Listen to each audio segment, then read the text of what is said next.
ఇక్కడ పట్టుకోండి.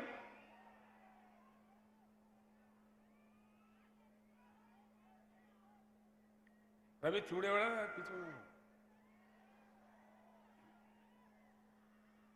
ఆ రోజుకి ఈ రోజు మీరు తేడాను గమనించాలి. తెలంగాణ వచ్చినాడు పరిస్థితి మీకు తెలుసు. ఆనాడు కరెంటు లేదు. కరెంటు ఉత్పత్తి చేసే కొత్తగూడెంలో కూడా విపరీతమైన కరెంటు కోతలు ఉండేవి. మంచినీళ్ళు లేవు. కొత్తగూడెం పట్టణంలో ఆనాడు నీళ్ళు ఎట్లా వచ్చినాయో ఇవాళ మీకు నీళ్ళు ఎట్లా దొరుకుతున్నాయో మీకు తెలుసు, నేను చెప్పే అవసరం లేదు. సాగునీళ్ళు లేవు. వ్యవసాయం దండగా అయిపోయింది. వలసలు పోవాలి, బతకపోవాలి. చాలా దారుణమైనటువంటి పరిస్థితి. పేదల గతి ఘోరంగా ఉండేది. ముసలి వాళ్ళని ఆదుకునే వాళ్ళు లేరు.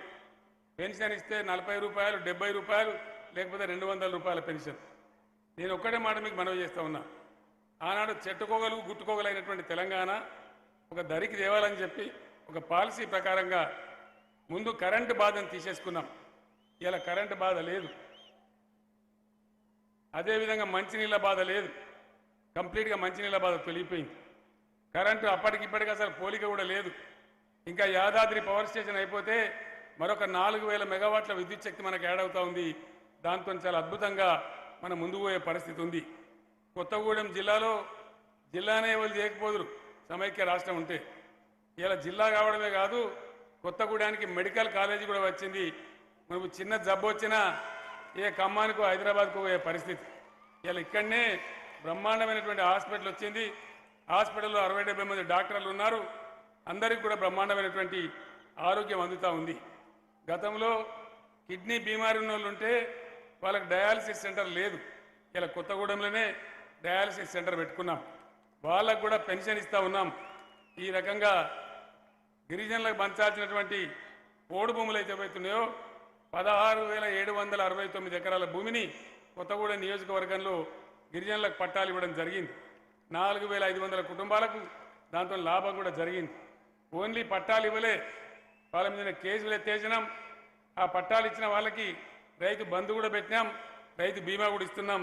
ఇవన్నీ కూడా మీ కళ్ళ ముందే జరిగిన సంగతి మీకు తెలుసు అని చెప్పి నేను మనవి చేస్తూ ఉన్నా. 50 సంవత్సరాల కాంగ్రెస్ కాలంలో కాని పని. ఆ రోజు బోరేస్తే 800 ఫీట్లు 600 ఫీట్లు లోపలికి పోతే తప్ప నీళ్లు లేవు. కానీ ఈరోజు మొత్తం భారతదేశంలో భూగర్భ జలాలు కిందికి పోతూ ఉంటే ఒక్క తెలంగాణ రాష్ట్రంలోనే భూగర్భ జలాలు పైకి వచ్చినాయి. ఇది మన లెక్క కూడా కాదు, కేంద్రం తెచ్చిన లెక్క. 739 టీఎంసీల భూగర్భ జలం రీఛార్జ్ అయి భూమి లోపల ఉంది. అంటే 2 నాగార్జున సాగర్ ప్రాజెక్టులకు సమానమైనటువంటి నీళ్లు తెలంగాణ భూమిలో ఉన్నాయి. ఈరోజు ఈ రకంగా ఉంది.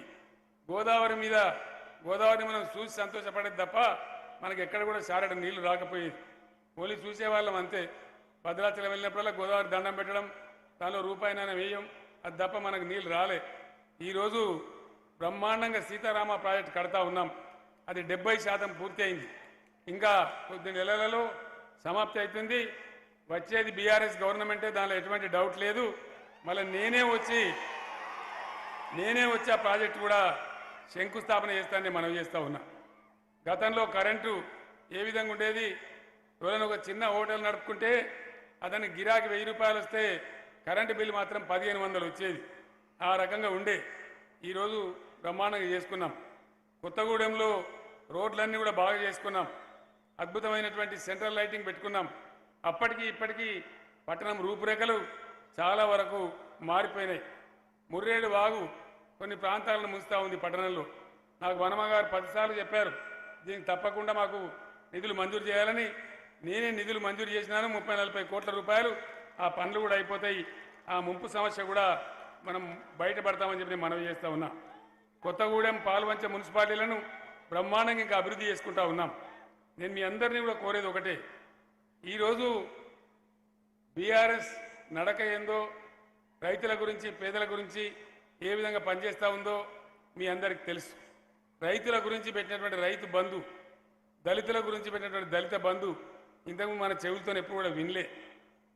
దళిత సోదరులకు నేను ఒకటే మాట మనవి చేస్తూ ఉన్నా. దళిత జాతి యుగ యుగాల నుంచి తరతరాల నుంచి అణిచివేతకు గురైన జాతి, వివక్షకు గురైన జాతి. స్వతంత్రం వచ్చిన కొత్తలోనే వాళ్ళ గురించి స్పెషల్ ప్రోగ్రామ్స్ పెట్టుంటే ఇలా ఈ దుస్థితి మనకు వచ్చి ఉండేది కాదు. ఈ పాటికి దళిత జాతి బాగుపడిపోయేది. అది జరగలేదు. దళితులను ఎంతసేపు అమ్మ పేరు చెప్పి బొమ్మ పేరు చెప్పి వాళ్ళు ఓటు బ్యాంక్ లాగా వాడుకున్నారు తప్ప వాళ్ళ ప్రగతి కోసం ఏనాడు సరైన బాటలు వేయలే. అందుకే ఒకటే దఫాలో చేయలేకపోయినా దఫాల వారీగానైనా ఆ దళిత జాతి సముద్ధరణ జరగాలని దళిత బంధు అనే స్కీమ్ని పుట్టించిందే కేసీఆర్ బీఆర్ఎస్ గవర్నమెంట్ అని నేను మీకు మనవి చేస్తా ఉన్నా. ప్రతి దళిత కుటుంబానికి ఆ సహాయం అందే వరకు ఆ కార్యక్రమం కొనసాగుతూ ఉంటుందని చెప్పి దళిత జాతి మేధావులకు బిడ్డలందరికీ కూడా నేను మనవి చేస్తూ ఉన్నా. అప్పుడు హాస్పిటల్స్ ఎట్లా ఉండే, అప్పుడు మనం ఆడపిల్లలు డెలివరీ కావాలంటే ప్రైవేట్ హాస్పిటల్కి పోతే భయంకరమైన దోపిడీ జరుగుతూ ఉండే. ఏ విధమైన కన్సర్న్ ఉందో మీరు చూస్తూ ఉన్నారు. ప్రభుత్వం యొక్క కన్సర్న్ పర్టికులర్లీ పేద ప్రజల గురించి. అమ్మఒడి వాహనాలు పెట్టి కేసీఆర్ కిట్టి పెట్టిన తర్వాత ఇలా బ్రహ్మాండంగా ప్రభుత్వ హాస్పిటళ్లలోనే ప్రసవాలు అయితే ఉన్నాయి. వాళ్ళకి అన్ని రకాలుగా క్షేమం ఉంది, దోపిడీ తగ్గిపోయింది, చాలా బ్రహ్మాండంగా ముందుకు పోతూ ఉన్నారు.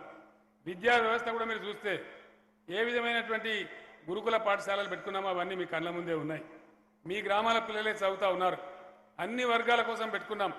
గిరిజనుల కోసం, దళితుల కోసం, బీసీల కోసం, ముస్లిం మైనార్టీల కోసం కూడా ఇలా దాదాపు 1015 జూనియర్ కాలేజీలు పెట్టుకున్నాం. అవన్నీ కూడా రెసిడెన్షియల్ కాలేజీలు.